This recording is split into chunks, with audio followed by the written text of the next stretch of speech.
Good afternoon, everyone, and welcome to the third webinar of the Let's Talk About Resilience webinar series. This series is a partnership between the GTM Research Reserve, the Northeast Florida Regional Council, and WJCT's ADAPT. This webinar series is focusing on local and regional resiliency efforts in Northeast Florida, where our invited speakers will present and share their efforts in helping our coastal communities prepare for the impacts of sea level rise and coastal flooding. My name is Abigail Kuhn, and I am the collaboration specialist here at the GTM Research Reserve. I will be introducing our speaker today and moderating questions at the conclusion of the presentation. Please note that we are recording this webinar, so just be mindful of your cameras if they are on, and please do keep your audio muted if you are not speaking. And welcome back to Zoom. We are in the Zoom platform today. Just as a quick reminder, please keep your audio muted while you're not speaking, just to avoid any distractions or any background noise. You are able to view other participants in the Participants tab of Zoom. The questions today will be moderated through the chat box. If we do have some time, we can move to the virtual hand raise option, or if your cameras are on, you can raise your physical hand. The raise hand function should either be in your main Zoom control bar or within the reactions tab. Also available in the reactions tab are some nonverbal feedback options. Today is the third of 5 currently scheduled webinars in the Let's Talk About Resilience webinar series. Our next webinar will be held this summer on June 21st, 2022. And that registration information will come out approximately 2 or 3 weeks before that date, but you should be receiving an email from me whenever that registration form is open. And with that, I will stop sharing my screen and I will pass it over to Farah Ali from the Northeast Florida Regional Council for a few words. Thank you, Abby. So my name is Farah Ali, and I'm the Regional Resiliency Manager for the Northeast Florida Regional Council. And we are really excited to be part of this partnership between the GTM NER and the ADAPT program at WJCT. This is one of our focus areas for our council, and we are working diligently to bring resilience to Northeast Florida, and we're excited about the speaker today and the topics that are going to be covered, and we're excited that you're here. So thank you very much for tuning in, and I'll pass it back to Abby. Great, thank you, Farah. Today's speaker is Mr. Kip Webber, a civil engineer with the U.S. Army Corps of Engineers. And today, Kip will be presenting on the Army Corps' really exciting South Atlantic coastal study and the Northeast Florida focus area. So Kip, I will pass it over to you. Great, thanks Abigail. Let me share my screen.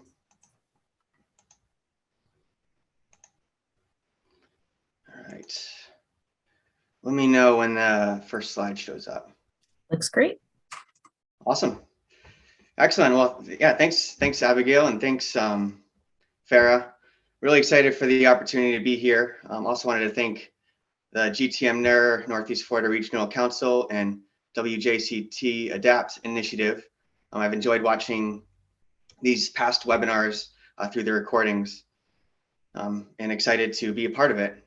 So today I'll be talking about the South Atlantic Coastal Study, which is affectionately known as SACS, and more specifically the Northeast Florida focus area. My name is Kip Weber. I'm the civil engineer in the Planning and Policy Division for the U.S. Army Corps of Engineers, and I served as the lead planner of the Florida Appendix for the SACS. But it wasn't just me. There was a big team of us. I'll be the only one talking today, but want to just give a quick shout out to the project manager, Ashley Fountain, our lead engineer, Gabe Tadero, cultural resources, John Simon, and our environmental lead, Darren Pecora, as well as numerous other contributors, and also from the Jacksonville district is Matt Schrader, who was the planning lead for the entire South Atlantic coastal study. So this is a quick outline of the presentation today. I know a lot of people are familiar with the SACS in its 4th year now, but I'll provide a quick background and overview of the SACS for those who aren't as familiar, including the scope and authority, the study area, study process, the focus area selection, and some of the stakeholder coordination that went on. Then we'll start diving into the Northeast Florida focus area, including the existing coastal storm risk management projects in the region, highlighting one of the key products, the sand availability and needs determination, overviewing the Northeast Florida hazards, and then diving into the subfocus area selection. Then we'll take a deeper dive into each of the subfocus areas, characterizing the risk, developing the action strategy, and then applying some of the SACS products and tools through technical analyses, and highlight one of those, which was the St. Johns River tributary evaluation and comparison. And then we'll finish up with some of those draft recommendations, including follow-on studies and additional recommendations and analyses. The quotes on the right just emphasize that increasing coastal resilience is a joint responsibility between all stakeholders, and that planning early can save costs down the road. So here is the study authority for the South Atlantic Coastal Study. It's from Section 1204 of the Water Resources Development Act of 2016. The Corps of Engineers was tasked to identify risks and vulnerabilities to increase hurricane and storm damage as a result of sea level rise. You can see that's underlined and bolded right there. To emphasize regional sediment management practices to sustain and enhance current coastal storm risk management measures. Regional sediment management is utilization of dredged material for resiliency purposes. To recommend measures to address coastal vulnerability of areas affected by sea level rise, and develop a long-term strategy to address increased hurricane storm damages resulting from sea level rise, enhance resiliency and lower risks in 1, populated areas, 2, areas of concentrated economic development, and 3, areas with vulnerable environmental resources, and to submit a report recommending specific and detailed actions. The study guidance told us to follow the watershed planning process and to model the study after the North Atlantic Coast Comprehensive Study, or the NACS, which was completed in 2015 in response to Hurricane Sandy. Below at the bottom shows the timeline. It's a 4-year study that initiated in August of 2018, and we are on our final home stretch, final year, and it will culminate in August of 2022. It was 100% federally funded at $18.4 million, but that was spread out over many districts and many people throughout the entire South Atlantic Division. Here is the study area for the SACS. It spans the South Atlantic Division of the U.S. Army Corps of Engineers, going from North Carolina around Florida to Mississippi, and including the U.S. territories of Puerto Rico and the U.S. Virgin Islands. The entire study area consists of over 65,000 miles of tidally influenced coastline. And Florida has the most coastline of any of the CONA states, and it consists of over 1,200 miles of ocean shoreline and over 12,000 miles of tidally influenced shoreline, which largely contributes to the coastal storm risk in the state. Here is a placemat of the South Atlantic key products, South Atlantic Coastal Study key products. And I could talk about this slide for the entire hour, but really just putting this up here to demonstrate that there were many key products that come out of the SACS. And one of the key products was these focus area action strategies, of which Northeast Florida was selected as one of the focus areas. And all these key products, the focus areas took these key products, leveraged them in order to create these documents. Just to add on to that a little bit, the overall study had a shared vision, and from that vision, goals and objectives were developed, which then informed which SACS key products would be created. From there, the district teams use these key products in line with the goals and objectives to create these focus area action strategies and state and territory appendices. And these actions identified from the focus areas largely contributed towards the recommendations that are coming out of the study. So here is a breakdown of the appendices and the focus areas. So there were 6 state appendices for all the states in the South Atlantic Division, including Florida, as well as an appendix for both the Puerto Rico and the U.S. Virgin Islands. And to dive down deeper, to get down to the specific action level, we knew we created focus areas, which are geographic areas highly vulnerable to storm damages as a result of sea level rise that warrant additional analyses in the state and territory appendices. So these focus areas are their own standalone documents, but they're attachments of the overall Florida appendix. So at least one focus area was selected per state and territory. There were 21 focus areas in total, and 7 of those were in Florida, largely because of the large extent of shoreline. Of those 7, 5 were in the Jacksonville district, which covers the peninsular Florida area of responsibility. And 2 of those focus areas were done by Mobile district, but are within the Florida appendix, being part of Florida. Throughout the SACS process, there were numerous stakeholder coordination engagement events. In development of the state appendices, there were regional workshops held in 2019 to identify problems, opportunities, and help to identify some of the focus areas. There was a Northeast regional workshop in 2019 held at the GTM NER actually. And then in 2020, as a result of the global pandemic, we moved our focus area workshops to a virtual format that consisted of three virtual webinars: a kickoff workshop, an action strategy development workshop, and a wrap-up workshop. During the action strategy development workshop, it was about a 4-hour workshop with breakout groups. We identified structural, non-structural, and natural and nature-based features to help increase resilience to each of these sub-focus areas in the focus area. And these actions, back to the study authority, were to reduce risk from coastal storms and sea level rise to populated areas, areas of concentrated economic development, and areas with vulnerable environmental resources. And we also added a cultural component onto the environmental aspect. The graphic at the bottom does a good job showing the difference between those structural, non-structural, and NNBF, natural and nature-based features. Over on the left-hand side, we have more of our non-structural measures, including flood warning systems, building elevation or relocation. And then we move more into our structural measures, consisting levee, flood wall, and shoreline stabilization, either bulkhead, seawall, or revetment. And then it starts to transition on the right to more of those natural and nature-based features, including living shorelines, oyster, coral reefs, maritime forests, and then the beach and dune systems is also a natural feature. So there are already several existing coastal storm risk management projects in Northeast Florida that are ongoing. On the screen listed are the existing federal coastal storm risk management projects, consisting of the Nassau County Shore Protection Project, the Duval County Shore Protection Project, St. Johns County Shore Protection Project, both the St. Augustine Beach and Volano Beach, and the Coastal Storm Risk Management for Flagler County. These projects have been successfully reducing risk along the Atlantic Ocean shorelines for decades, and the SACS emphasizes continuation of these projects to maintain a resilient coastline.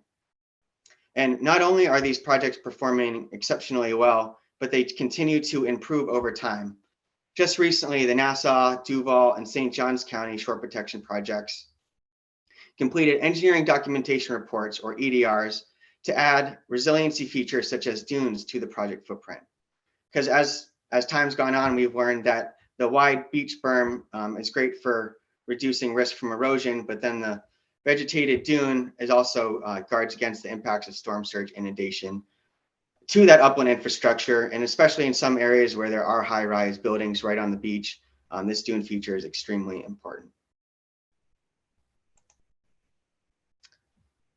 So one of the SACS key products, the Sand Availability and Needs Determination Report. identifies all existing federal and non-federal beach nourishment projects around the state. The example shown on the screen is the Duval County example. The sand needs are based on the ongoing projects. So for Duval County, we have the Duval County Shore Protection Project in pink. But in the analysis also identify where sand is available, so they can better forecast whether or not additional sand sources are needed to maintain these beach projects for the next 50 years. The sand study identified sand sources from multiple avenues. You have your navigation projects, such as the Jacksonville Harbor, where, especially from the entrance channel, beach quality dredge material is dredged and has been in the past placed on the beaches for resiliency, emphasizing that regional sediment management component. And then further upstream, there are most dredge material is stored at these dredge material management areas, or DMMAs. And the study identifies those DMMAs that contains sand that can be offloaded and reused for beach nourishment purposes. And there are several of those along the Jacksonville Harbor that are included. So to go along with the navigation projects and DMMAs, there's also an offshore sand source component. We can see the green circles there are those proven offshore sand sources. Those are the ones currently being used for the projects. The yellow circles identify potential offshore sand sources. And then the orange color is our unverified plus. And this is where sand is hypothesized to exist, but further geotechnical investigation is required to confirm that this is a usable sand source for beach nourishment. So as you can see, there are opportunities once the sand availability starts to dwindle. There are opportunities to investigate additional offshore sand sources to further supplement these beach projects.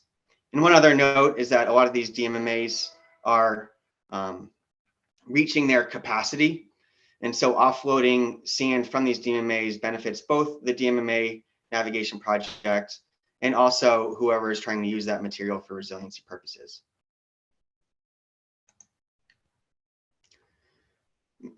Outlining some of the hazards facing the Northeast Florida region. The left-hand side of this map shows the coastal critical erosion areas, which is a Florida Department of Environmental Protection data sets. The SACs leverage this data set to identify erosion risk around the state of Florida and Northeast Florida. As we talked about, there's a lot of beach projects along these critically eroded segments that are successfully reducing risk to the upland infrastructure while adding secondary environmental and recreational benefits. And then there are other areas that have critically eroded beaches where there are ongoing feasibility studies to identify if beach nourishment is feasible in those areas. And again, the SACs is emphasizing continuation of those projects. But now that we're getting really good at, nourishing beaches, there's a whole other element to coastal risk that we're just starting to dive into, and that is storm surge inundation to some of those back bay areas. So the middle map here is, the middle map here is the SAC's Tier 1 risk assessment, the hazards layer. This layer shows the 10% or the 10-year storm, which is the darkest blue color, the 100-year storm or the 1%, which is the middle blue, and then the Category 5 maximum of maximums. The left-hand side shows the existing condition hazards, and the right-hand side shows the future condition where we added 3 feet of sea level rise. 3 feet of sea level rise was chosen as the future condition because it's expected to occur in the next 50 to 100 years based on the USACE medium and high sea level rise curves. So thought that was an appropriate value to consider. Looking at the existing and the future, you can see the risk footprint expands pretty significantly in some of those back bay areas along the Duval County Intercoastal Waterway in general, the St. Johns River, and several of the St. Johns River tributaries. One other observation is that with 3 feet of sea level rise, the 100-year floodplain and the existing condition is now very similar to the 10-year storm in the in the future condition. So that, with sea level rise, a lower frequency storm will now flood what the 100-year storm now floods. Didn't do the best job explaining that, but so moving on to the right-hand map is our coastal hazard system data. And this data identifies probabilistic water levels based on those annual exceedance probability storms. And as you can see, not all water levels are created equal. If you look at the beaches and areas near the inlets, we can see probabilistic water levels for the 100-year storm, or the 1%, around 12 to 14 feet. And as we get inland away from those inlets, we see that along the intercoastal waterway, we see more around the range of 8 to 10. And then as we go down the St. Johns River, we see values of 6 to 8 feet in NAVD 88. So to reiterate, the Tier 1 risk assessment, the middle map, is great to identify what areas get wet based on those annual exceedance probability storms. And the coastal hazard system takes it a step further by identifying those probabilistic water levels associated with those annual exceedance probability storms to account for some design considerations, and when implementing measures, what do you design that elevation point to? So with that, and since there are a lot of projects on the Atlantic Ocean side, we wanted to prioritize several of the high-risk back bay environments in the focus area, as these are some of the areas that are expected to see the greatest increase in risk as a result of sea level rise and future coastal storms. So the subfocus areas were selected based on the Tier 1 risk assessment, shown on the right, the existing and future conditions. And we can see where those purple lines are the subfocus areas. And those are areas where the risk, the red and orange colors significantly increase in those areas when you add 3 feet of sea level rise to the model. So the Tier 1 informed our subfocus area boundaries, as well as a grouping of problems and hazards to try to get a diverse range of environments to assess, as well as the economic damages from our Tier 2 economic risk assessment and surrounding priority environmental areas. So now we'll start diving into each subfocus area, starting with the Amelia Island and Timucuan Ecological and Historic Preserve. So before we dive in, these are placemats. There's a front and back placemat for each focus area in the documents. The first side characterizes the risk, and the back side identifies actions that we identified from the coordination workshops. These maps depict the future condition hazard. So again, that's with 3 feet of sea level rise. And the call out boxes highlight several key pieces of data that went into the outputs of the map. The left-hand map shows the Tier 1 risk assessment. And we can see that the Tier 1 was a combination of social vulnerability, population infrastructure, and environmental and cultural resources, all lumped into one for a consistent risk picture across the entire South Atlantic Division. We can see medium, high risk, and high risk in most areas along the back bay of Amelia Island, stretching inland along Egan's Creek. And we can also see areas of medium high risk in the Timucuan Preserve, mainly due to the high value environmental resources. The SAC's Tier 2 economic risk assessment map in the middle displays a spatial distribution of economic risk at the census block level, with risk ranges denoting the existing economic risk compared to the future economic risk, which adds 3 feet of sea level rise to the circled areas. The darker colors depict the higher damages to the census block level. And the overall subfocus area ranges from 12 million to 29 million between the existing and future condition and expected annual damages. The right-hand map is the Tier 2 environmental risk assessment. Potential medium risk and some high risk environments, mainly consisting of salt marsh and forested floodplains, exist throughout the subfocus area with a plethora of priority environmental areas denoted by the call-out boxes. Analyzing these maps side by side provides a big picture look at the elements driving the risk. Comparing the SAC's environmental resource inundation risk map on the right side to the SAC's Tier 1 composite risk index map on the left, we can see where the environmental resources end and where the risk to populations and infrastructure begins. Moving to the Duval County Intercoastal Waterway Subfocus Area, it shows potential high risk along both the eastern and the western shores of the IWW. There are socially vulnerable populations and a strategic naval station in the Mayport vicinity within the high risk footprint.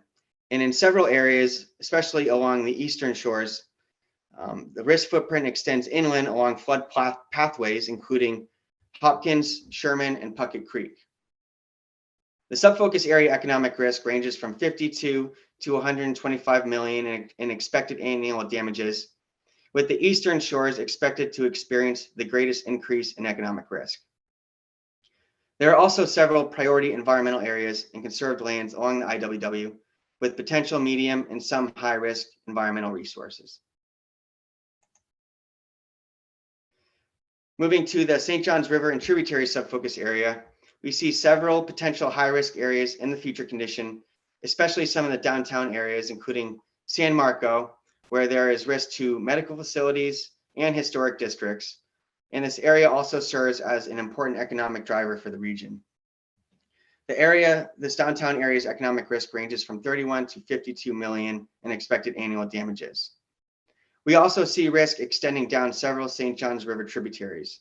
We highlighted the Trout River, Arlington River, and Ortega River as part of the subfocus area. The Trout River notably sees the greatest increase in economic risk in the future condition, increasing from 1 million in the existing to 11 million in the future condition in expected annual damages.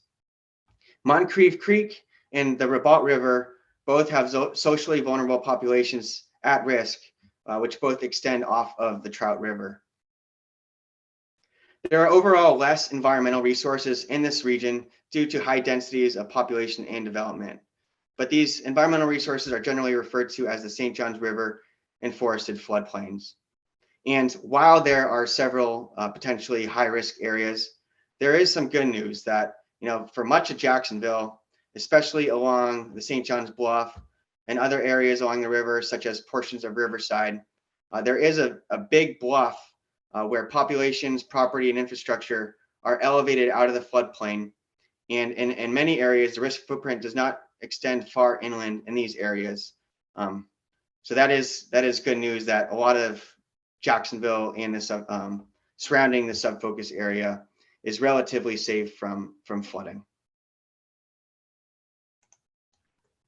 Traveling down the St. Johns River to the Plaquemine vicinity, we generally see less economic risk and damages, mostly due to less development, but there's an abundance of priority environmental areas and conserved lands along the stretch, contrary to the upper St. Johns River.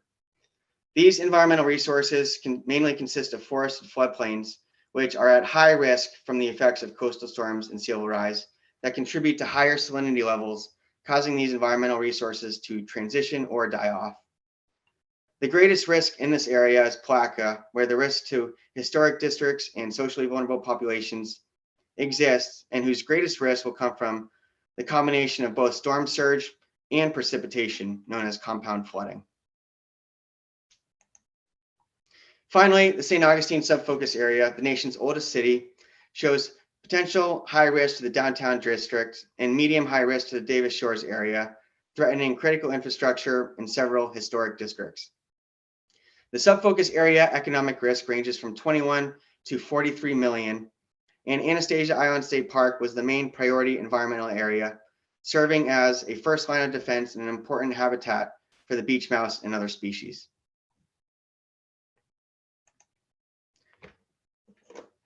And now, after that risk characterization, we'll dive into some of the action strategy development. As I noted, each subfocus area has a placemat front and back. So now we're going to go through the back sides, which identify potential actions, both ongoing, planned, and needed to increase resilience to these areas. Looping back to the authority, we are tasked to identify actions to reduce risk from coastal storms and sea level rise. Actions depicted on the placemats were developed from the focus area stakeholder workshops through collaboration with stakeholders and from leveraging some of the SAC's key products. Highlighting the ongoing actions per area can serve as lessons learned for other high-risk areas. And needed actions to increase coastal resilience were identified, and several actions were selected for technical analyses as an example of application of some of the SAC's key products and tools, and we'll highlight some of these later on. These needed actions also help to inform the recommendations. For the Amelia Island Timucuan Subfocus area, we have the ongoing beach nourishment and nearshore placement along the Atlantic coast and in front of the Fort Clinch Monument. There are numerous conserved lands in the Timucuan and other areas led by North Florida Land Trust and other stakeholders, and completed vulnerability assessments by Nassau County. Some of the needed actions include a study to address Fernandina Beach Back Bay risk and several environmental enhancement techniques, such as enhancing oyster rakes, creating bird islands, and elevating marsh through techniques called thin layer placement, which is a regional sediment management technique utilizing non-beach quality material to elevate marshes by adding more of that mucky material to combat the effects of sea level rise. For the Duval County Intracoastal Waterway, ongoing actions include the Duval County Shore Protection Project along the Atlantic coast, serving as that first line of defense. Conserved lands adjacent to the IWW, which serve as a natural buffer to those coastal hazards, and vulnerability assessments completed at the local levels. Needed actions include non-structural measures for structures in low-lying Back Bay areas. These include floodproofing of commercial buildings or elevating of residential structures, or even relocation or acquisition as needed. But by just elevating a structure out of, you can get, as long as the wave environment is relatively low, that can generally get the structure out of the floodplain, and it is a way to adapt existing structures. Also, while there are several conserved lands in this region, there are areas that are undeveloped and not conserved yet. So zoning of these lands or some sort of conservation or building smart mechanism can help to reduce future risks while maintaining the marsh's ability to serve as the natural buffer to coastal hazards. And similar to the Timucuan, thin layer placement is also a viable method along the Duval County Intercoastal Waterway. And then finally, structural measures. While we want to prioritize natural and non-structural measures, there is a place for structural measures if we're protecting critical assets and critical infrastructure. And these include some measures to address those vulnerable roadways in the Mayport vicinity. And this just allows the community to respond quicker from a devastating storm. But it should be included as a viable method where appropriate. So just kind of summing it up, these Back Bay environments require creative thinking and creative solutions. And there's not a one-stop fits all for these. Oftentimes it requires a combination of multiple actions, whether that's enhancing that NNBF fronting infrastructure, elevating, or creating policies for setbacks and things of that nature. But it's generally by a case-by-case basis, and it's vastly different from the ocean side where we're comfortable just dumping sand on beaches. Going on to the St. Johns River and tributaries, some of the ongoing actions include the McCoy Creek and Hogan Creek restoration projects, which were highlighted on a previous version of this resilience series by Kay. Other notable actions include a couple buyout and acquisition measures for neighborhoods flooded during Hurricane Irma, and several working groups in the Jacksonville area to include the City of Jacksonville Special Committee on Resilience and the P2R2 Committee. Needed actions include a study for the downtown Jacksonville area to maintain that economic driver and protect critical assets, as well as a greater assessment of the St. Johns River tributaries. And then finally, the St. Augustine Subfocus area. St. Augustine the community has been very proactive in addressing their flood risks and was a great example to highlight some of those ongoing actions in the SACS report as lessons learned. Example of those ongoing actions include the Lake Maria Sanchez project, which constructed flood walls, improving stormwater, also increasing the sidewalk elevation to 7 feet NAV D88, installing tide check valves, also known as backflow preventers, to prevent surge from backing up stormwater pipes and into streets.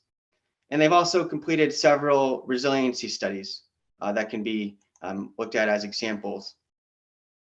Needed actions include a study to address residual risks from the Lake Maria Sanchez project, to protect critical infrastructure and other cultural resources.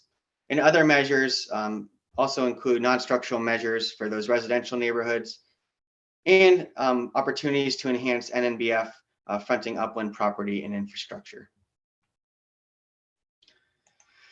So all those actions were a lot. So this is our team's attempt to simplify these actions. And we were able to break down these actions into 6 overall strategies. We can, kind of compare it to lines of defenses for resilience. So strategy number 1, the first line of defense is that beach and dune system. This consists of beach nourishment, sand bypassing, nearshore placement, and also those jetties and groins adjacent to the inlets, which guards against both erosion, wave attack, and storm surge inundation. Our second line of defense are these back bay shorelines. So strategy number 2 is sustaining and enhancing NNBF, or natural and nature-based features, in the back bay shorelines. So this includes creation of living shorelines, bird islands, conserving marsh, conserving lands adjacent to tidally influenced water bodies, and techniques such as thin layer placements to elevate that marsh in order to give the marsh resilience to adapt to sea level rise. Strategy number 3 is, while they're not preferred, structural measures where appropriate. So there are some areas to protect critical infrastructure or raise roadways, just to make sure that a community can bounce back quickly from a storm and continue their way of life. Sometimes that warrants a structural measure where appropriate. Strategy number 4 is those non-structural measures we talked about. So if you're in a low elevation, lower wave energy environment, these non-structural measures are the probably the least expensive and highly effective way to retrofit an existing structure. And there are many techniques out there, and they're getting good at of elevating houses. And that's a simple way to get your house elevated out of that static water floodplain in those back bay areas. And then flood proofing of commercial structures has become a common recommendation to combat risk to the commercial structures, to retrofit those. And there's also relocation and buyout and acquisition. Strategy 5, sort of the 5th line of defense, which kind of happens behind the scene but can make a very quick impact, is policies for risk reduction. That includes zoning of lands, building codes, seawall ordinances, incentivizing those living shorelines, outreach, and more stringent land setback requirements. And then finally, strategy 6 is stormwater management, which is a little separate but also intertwined with all these flooding components. So hurricanes are often accompanied by heavy rainfall. So communities need to make sure that the water from rain is still draining while the storm surge is causing elevated water levels. So some techniques for these are those backflow preventers that St. Augustine has used, or elevating those stormwater outfalls so surge can't back up. But also techniques for stormwater such as green infrastructure that I know Nathan hit on in one of the previous webinars, such as ditches or swales, adding aesthetics to a urban area while also increasing its stormwater management capacity.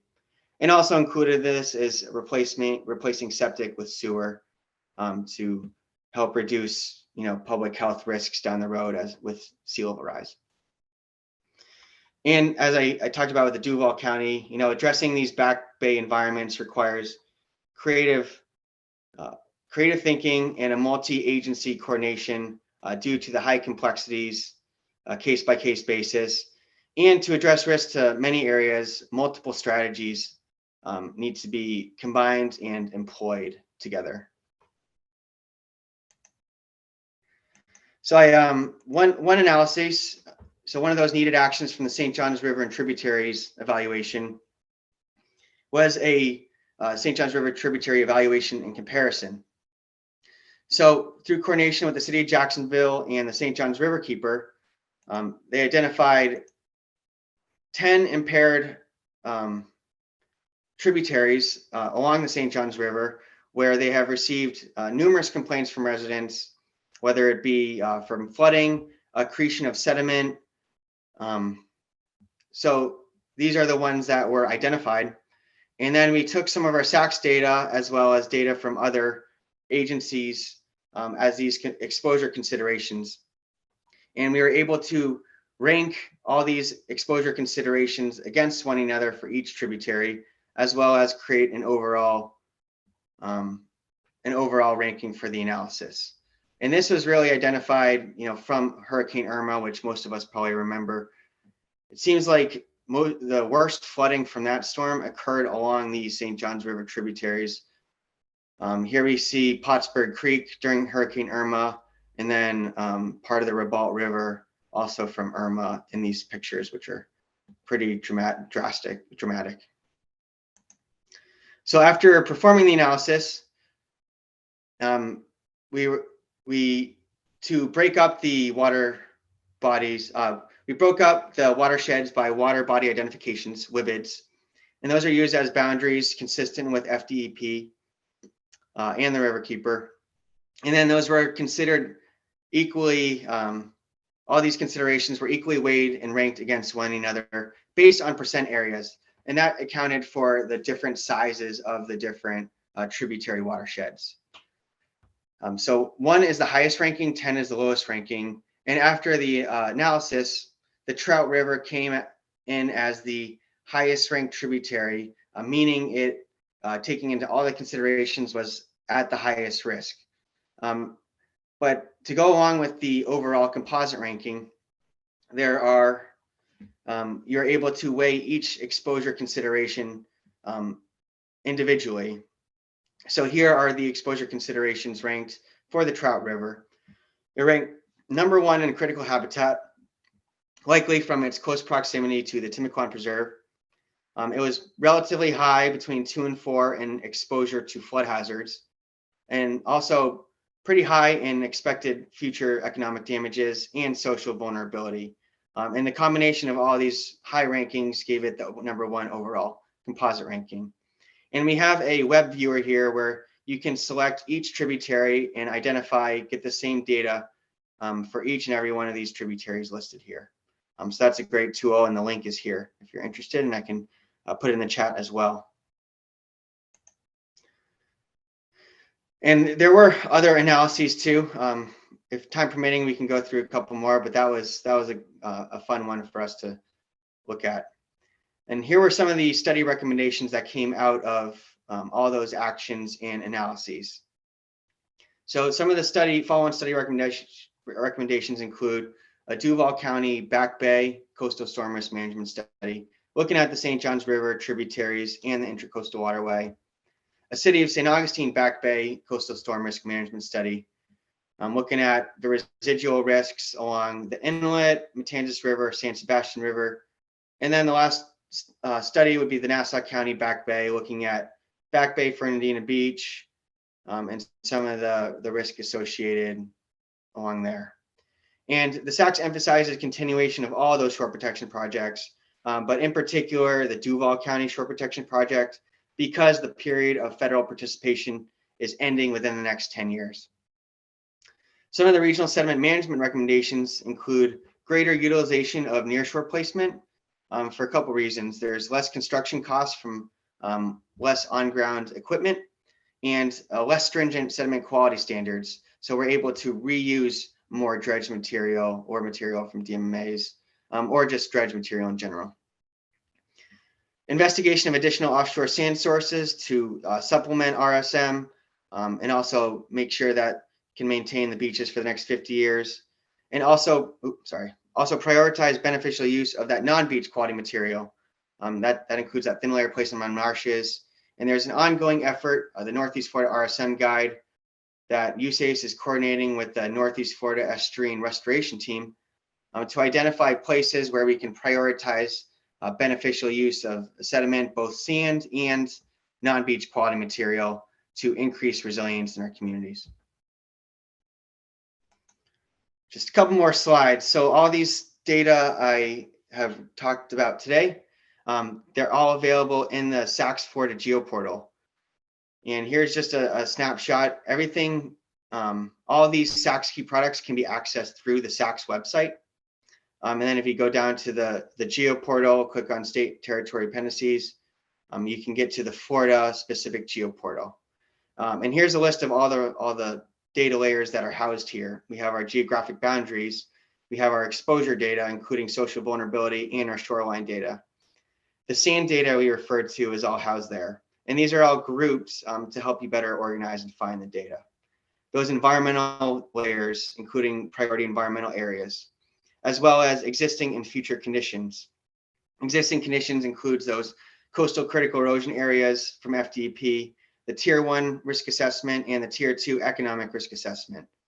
The future conditions includes future condition with 3 feet of sea level rise for the Tier 1 and Tier 2, as well as housing density increases using the ICLUS EPA data, where we can compare where projected future development may overlap with future coastal hazards. So that is available. It's been recently released, and we are currently working to add that coastal hazard system data to the Florida GeoPortal to get those probabilistic water levels for more design purposes. And then finally, just wanted to put this on everybody's radar.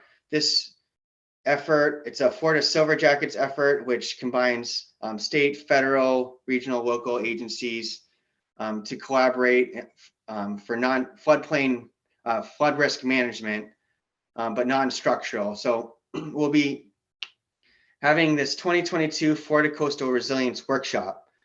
You can see our partners on this flyer. We have FDEP, FDEM, FDEO, FDOT, all from the state. We have NOAA and EPA from federal partners. UF Plan will be working with FDOT for the sketch tool. And then we have the Corps of Engineers as well, all surrounded by that Silver Jackets. So these workshop objectives are to center the training on state laws and requirements associated with coastal resilience to facilitate compliance. So those state agencies will discuss those statutes and requirements specific to Florida, including those vulnerability assessment requirements, the new SLIP rule. FDEO will discuss the Peril of Flood Act requirements, as well as additional FDOT resiliency initiatives. And from there, we'll provide background and basic training on publicly accessible tools and resources that local and regional partners and engineers can use within the context of state statutes to assess, communicate, and address risk. So identifying those tools that are free, publicly accessible, that are also able to comply with those state laws and statutes. And then finally, provide hands-on training developed by those state and federal agencies on how to use those tools and how to use those tools to comply with those state requirements, and giving those applied exercises to regionally specific examples. So we have our Florida Gulf Coast Workshop on April 19th through the 21st. And then we have an Atlantic Coast Workshop May 24th through the 26th. And those two regional workshops are each 3 days, 3 hours each. There are training credits available for continuing education credits for floodplain managers, as well as the AICP CM credits. So we'll be sending out these flyers and information soon. We do require registration for each day in order to track the training requirements. But we also have a website where all this information is housed, and you can just access that to click on the registration links and register for whichever workshop. Ideally, the Atlantic coast for Northeast Florida, because we'll be targeting some of the applied exercises towards the East Coast for the Atlantic Coast one, but the workshops will be identical in terms of the actual background of the tools and statutes. And then finally, on June 7th, we'll have a one-day technical workshop going really into the weeds on a couple of the modules being presented. One of them is the NOAA Stormwater Management Tool, and the next is the USACE Corps of Engineers Coastal Hazard System, which we hit on a little bit today, but there are infinite capabilities with this new model. And because it was recently released, we weren't able to communicate the CHS through the traditional SACS workshop. So this was a follow-on opportunity identified from the SACS to really get that coastal hazard system data out there and usable and accessible by planners and engineers around the state. So with that, I know I was talking a while, 3:52, but happy to answer any questions. And if you want to follow up at any point, my email as well as Ashley Fountain, the project manager's email, are on here, as well as the link to the SACS website where we can access all these key products and tools that we talked about today. And with that, thank you so much for tuning in and listening. Awesome. Thank you so much, Kip. It was a lot of great information, and it's really exciting to see how this effort has evolved over the past couple of years. So thank you. We have had some great questions pop into the chat box, so we'll just jump right in. Other than the Jekyll Creek project, have there been any other thin layer placement projects completed in our area? Good question. Jekyll Creek, that was in 2019, and that was a pilot project along the Intracoastal Waterway in Georgia, and a great model project to use as we start to identify areas where thin layer placement can work in Florida. But unfortunately, there aren't many examples of implementation in Florida. There's several reasons for that. It's sort of a new practice that's starting to gain some steam. There's also some slightly more stringent requirements in Florida in terms of turbidity that make it more difficult to implement than say in Georgia, but still possible. But to answer your question, the other area that's done has implemented some of these thin layer placement projects is Alabama, which is, so both neighbors to Florida have done projects like this.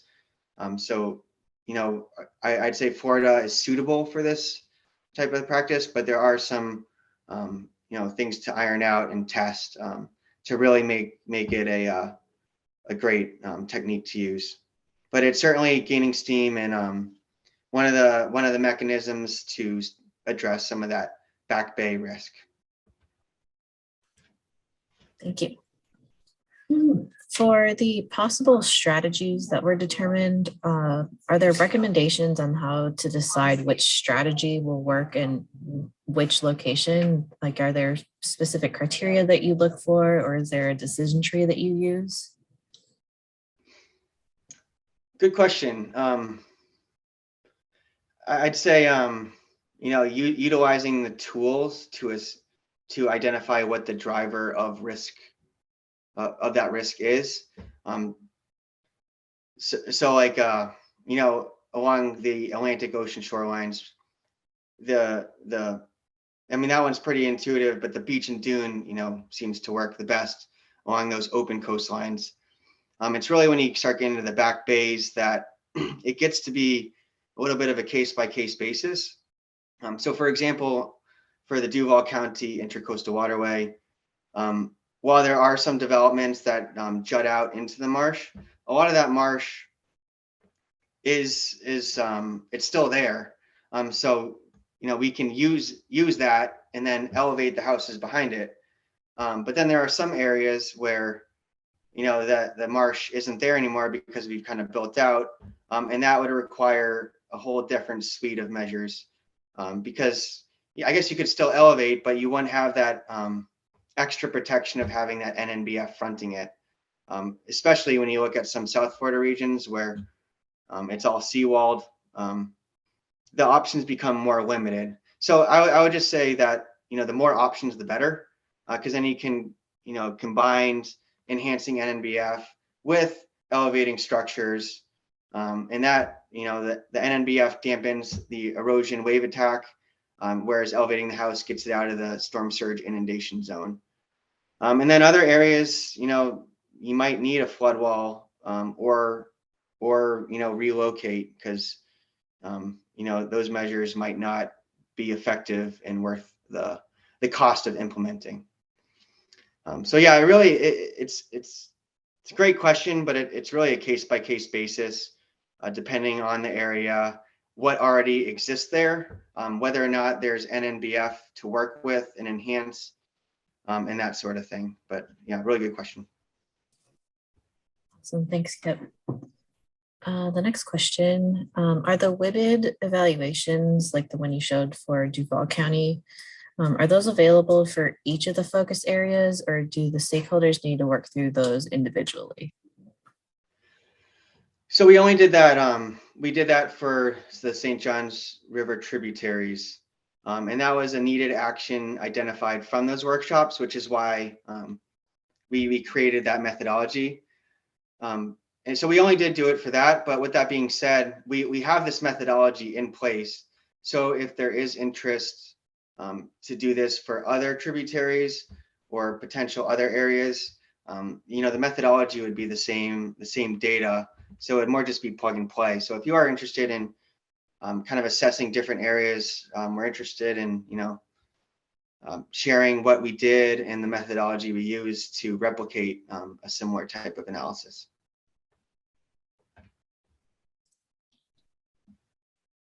Thank you. In the interest of time, we're going to do one more question. Were the impacts determined of the maintenance dredging of the St. Johns River channel on the compound flooding? How was the compound flooding determined in general? Yeah, see, that's one of the major gaps that we identified from the South Atlantic Coastal Study. It's hard to quantify the combination of surge and precipitation and what that ultimately does to the water levels. So the Tier 1 risk assessment just looked at storm surge inundation. The CHS was more advanced because it looked at surge with the effects of waves, which gave more realistic water levels based on the different environments. Sorry, can you repeat that one more time? Could you explain a little bit more on how the compound flooding was determined? Yeah, okay. Yeah. No, thank you for that. But then again, like we didn't incorporate those precipitation considerations into it. And that's really a data gap we've identified. And with those follow-on feasibility study recommendations, we do specifically state that a future study should assess the impacts of compound flooding when looking at risk to the areas, because we have data for erosion, storm surge, and even waves now, but it's hard to get that really good precip data, and especially the precipitation combined with storm surge is a big need that we're kind of trying to push out through SACs. Awesome. Thank you, Kip. And thank you, all of you, for your wonderful questions. I'd like to give a quick virtual round of applause for Kip. Thank you so much. It was a lot of information. And I, for one, am glad that we have this recording available because there's a lot to explore from the South Atlantic Coastal Study. So thank you, Kip, so much for that presentation. Yeah, thanks so much for having me. Yeah, of course. If you would like to pop your email into the chat, I did try and share the SACS portal links in the chat, but if you want to put your email in there, I will just go ahead and launch a quick exit poll, and then we will finish for the day. As a reminder, today was the third webinar in this series. Our next webinar will be in a few months in June, on June 21st. And we will have another great presenter focusing on the more regional efforts in our area. So thank you again for attending the webinar today. I will leave the space open for a few more minutes, but I want to be mindful of all of your time. So thank you very much for attending today, and we look forward to hearing from you all soon.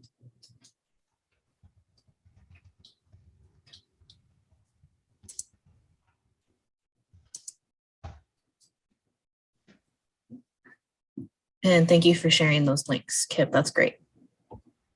Yeah.